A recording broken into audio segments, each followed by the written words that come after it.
बिस्मिल्लाहिर्रहमानिर्रहीम अस्सलाम वालेकुम। अपने नए व्लॉग में आपको खुशामदीद कहता हूँ। सबसे पहले तो तमाम दोस्तों का शुक्रिया जिन्होंने मेरी सेहत के लिए दुआ की, और मेरी तरफ से उन तमाम दोस्तों को मुबारकबाद जो ख़ास तौर पर तहरीक लब्बैक के कारकुनान हैं, उससे जुड़े हुए हैं। उनके अमीर की शादी की मुबारकबाद मैं पेश करता हूँ, आप लोग कबूल करें। और इसी से जुड़ी तफसीलात कुछ आज की इस वीडियो में मैं आपके साथ शेयर करूँगा कि गुज़श्ता रोज़ जो निकाह कलाम में उनकी शादी की तकरीब हुई, उसमें एक तो आप सब लोगों ने वीडियोस अब तक देख चुके होंगे कि कौन कौन सी बड़ी हस्तियां वहां पर शरीक हुई। ख़ास तौर पर मुफ्ती पाकिस्तान, मुफ्ती आज़म, मुफ्ती मुनीबर रहमान, साबिक चेयरमैन रोयत हिलाल कमेटी, वो वहाँ पर मौजूद थे और उन्होंने हाफिज़ साद हुसैन रिजवी का जो निकाह है वो पढ़ाया। अब यहाँ पर उन दोस्तों की मैं तस्दीक करता जाऊं कि पिछली वीडियोस में जब मैंने आपको बताया कि उनका निकाह जो है वो होना है जुमेरात को, लेकिन उस वक्त कई लोग एवं ही जिन्होंने इधर से सुनी उधर से सुनी, वो कमेंट्स में आके ये दावे कर रहे थे कि जी उनका निकाह तो पहले से हो चुका है और अब सिर्फ रुखसती होनी है। तो कल उनका निकाह हुआ और हमने जो वीडियो में तफसीलात आपको बताई थी वो सारी ठीक साबित हुई। तो इसलिए मैं आपको बार बार कहता हूँ कि सिर्फ जो है कोई भी जो अपने व्यूज़ गेन करने के लिए कुछ भी बोल दे और आप लोग वहाँ पर जाकर उसको शाबाश जिंदाबाद भी कर देते हैं, और अगर कोई अथेंटिक खबर लेके आए तो फिर उसकी बातें जो कि जिसकी आपने कहीं से तस्दीक नहीं की, वो आप आकर हमारे कमेंट्स में जाके आप हमें वो बातें सुना रहे होते हैं। हमें पता होता है कि कौन क्या और कहाँ से बोल रहा है। तो आज की इस वीडियो में एक और ख़ास बात भी आपको बताऊं कि इस निकाह की तकरीब में मेजर सादिक जो है, ताहिर सादिक, मेजर ताहिर ग्रुप जो है वो उसके सरबराह मेजर ताहिर MNA है, वो भी इस तकरीब में शरीक हुए और उन्होंने जो है वो मुबारकबाद दी हाफिज़ साद हुसैन रिजवी को। और कहा यह जा रहा है कि उनकी ये शिरकत एक बहुत बड़ा जो है आने वाले दिनों में तहरीक लब्बैक के लिए एक बड़ा ब्रेक थ्रू है, क्योंकि अटक जो है इसकी MNA की सीटें और यहाँ पर जो भी MPs बनते हैं उसमें मेजर ग्रुप का जो किरदार होता है वो बड़ा अहम होता है। और गुज़श्ता इंतखाबात में भी आप देख लें कि जो 2018 का मैंने टोटल रिव्यू आपके सामने पेश किया था, उसमें यही था कि मेजर ग्रुप ने दोनों सीटें पहली दफ़ा उन्होंने जीती। फिर बाई इलेक्शन में भी मेजर ग्रुप के ही हिमायत याफ्ता उम्मीदवार ने वहाँ से फतह समेटी थी। तो अब एक और वीडियो में मैं आपको बता चुका हूँ कि जब तहरीक लब्बैक पर कलअदम का लेबल हटा था तो उस वक्त मेजर की जो है एक ऐसे तहरीक लब्बैक के सीनियर रहनुमा से मुलाकात हुई है कि जो पार्टी में खासा असर रसूख रखते हैं, और उन्होंने जो है वो इस हवाले से टोटल मुबारकबाद दी थी कि आपकी पार्टी बहाल हो गई है। तो वो एक सियासी जो आगाज़ होता है अच्छा जो है किसी लंबे सफ़र के लिए, तो वो पहले उसकी पहल पहले ही मेजर कर चुके हैं और अब उनकी वो शादी में भी शरीक हुए हैं। तो इस चीज़ को ऐसे देखा जा रहा है कि जैसे वो उनकी रुखसती में जाके उन्होंने उनकी निकाह की तकरीब में जाके एक जो आने वाले इलेक्शन के लिए जो है वो एक माहौल बना दिया है और एक मैसेज दिया है कि आने वाला इलेक्शन जो है ये दोनों पार्टियां, ये दोनों ग्रुप, तहरीक लब्बैक तो एक बाकायदा जमात है लेकिन मेजर जो है वो हर दफ़ा किसी न किसी जमात के साथ होते हैं, लेकिन उनका ग्रुप, उनका धड़ा जो है वो मकामी तौर पर इतना स्ट्रांग है कि अगर उनके पास किसी पार्टी का टिकट ना भी हो तो भी वो सीट हासिल करने की पोजीशन में होते हैं। लेकिन तहरीक लब्बैक को जो पुश चाहिए, क्योंकि पिछली दफ़ा भी अच्छे खासे इन्होंने मोर देन 50,000 वोट इन हलकों से लिए, लेकिन जो जीत के लिए आपको 15 से 20 हज़ार का पुश चाहिए होता है, वो अब आने वाले इलेक्शन में मुझे लग रहा है जो आसार है, जो चीज़ें चल रही हैं बैक डोर पे और जो मुलाकातें हो रही हैं, जो बातें हो रही हैं, उससे ये वाज़े हो रहा है कि आने वाले इलेक्शन में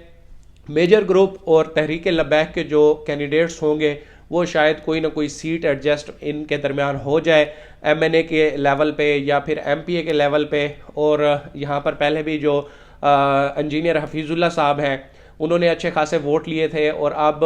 पीर इनायतुल हक शाह साहब जो है जो पिंडी डिवीज़न के अमीर भी हैं, वो भी, उनको भी ऑफ़र की जा रही है, उनको कहा जा रहा है कि आप इस हलके में आके यहाँ से इलेक्शन लड़ें। तो अगर इस तरह का कोई कैंडिडेट वहाँ पर चला जाता है तो तहरीक लब्बैक के लिए इस हलके में से एक MNA या एक MPA की सीट जीतना जो है वो खासा आसान हो जाएगा बनिस्बत के दूसरे हलकों में। बाकी भी कुछ जो हलके हैं जहां पर ज़्यादा इनका वोट बैंक है, जैसे ननकाना साहब वाले हलके की बात अक्सर की जाती है, तो इसी तरह से अटक में भी इन हलकों में अब तहरीक लब्बैक के लिए जो है वो माहौल साजगार होता जा रहा है। और अगर बल्दियाती इंतखाबात होते हैं तो गेम जो है वो असल यहीं से सेट होगी कि अगर बल्दियाती इंतखाबात होते हैं और तहरीक लब्बैक और मेजर ग्रुप के दरमियान कोई एडजस्टमेंट इधर से ही स्टार्ट हो जाती है और डिस्ट्रिक्ट के सतह पर जो है वो अच्छी खासी ये सीटें निकाल लेते हैं, तो फिर आने वाले जो इलेक्शन होंगे उसमें भी दोनों ग्रुप जो है वो इकट्ठे चल सकेंगे। लेकिन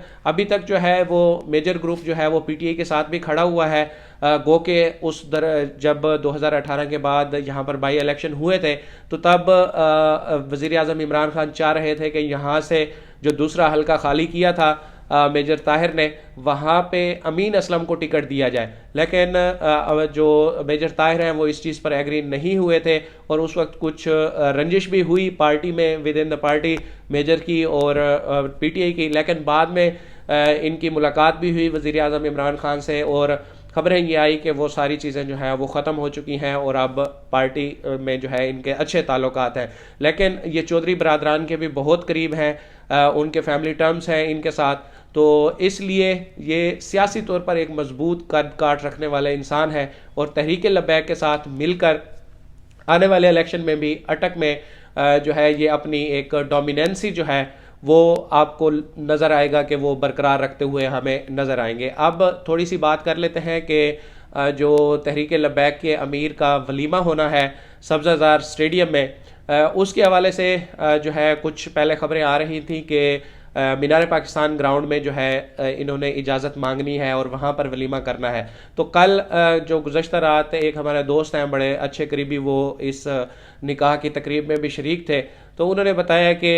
वहाँ पर जो है हुकूमत की जानिब से एक तो इजाज़त का मामला था और ये भी चीज़ें जो है वो मैं अपनी पिछली वीडियोस में आपके सामने रख चुका हूँ कि वहाँ जो है मीनार पाकिस्तान में ऐसे इवेंट का जो है इजाज़तनामा हुकूमत की जानिब से जारी किया जाना थोड़ा मुझे मुश्किल नज़र आ रहा था और वही कुछ हुआ है। तो इसलिए जो है वो अब तहरीक लब्बैक ने सब्ज़ाज़ार में, चूँकि इनका एक पॉलिटिकल ऑफिस भी है, तो वहीं पर करीब ही ग्राउंड में कारकुनों के लिए दावत आम दी गई है इस वलीमे की महफिल में और मुल्क भर से जितने भी कारकुनान हैं वो आज़ादाना तौर पर जो है वो वहाँ पर उनको एक्सेस हो सकती है। बाकी पॉलिटिकल पार्टियों में आपको पता है कि जो कल्चर होता है, एक लिमिटेड गैदरिंग होती है या पॉलिटिकल इलीट जिसे आप कहते हैं, वो सिर्फ इस तरह की महफिल में वो हिस्सेदार बनती है। बाकी जो अब मैं उनको क्या अल्फाज उनके लिए मौजू अल्फाज मुझे नहीं लग रहे जो आ रहे हैं वो मैं बोलना नहीं चाह रहा कि डिस्ट्रिक्ट लेवल की सतह पर या डिवीज़न लेवल की सतह पर जो और क़यादत होती है वो अपने तौर पर जो है वो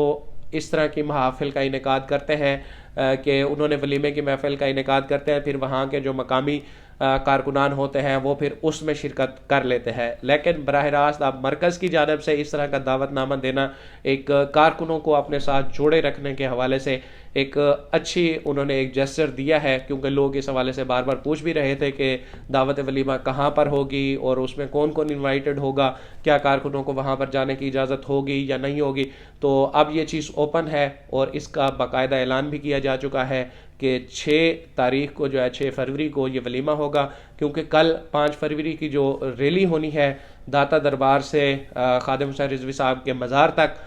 उसको खुद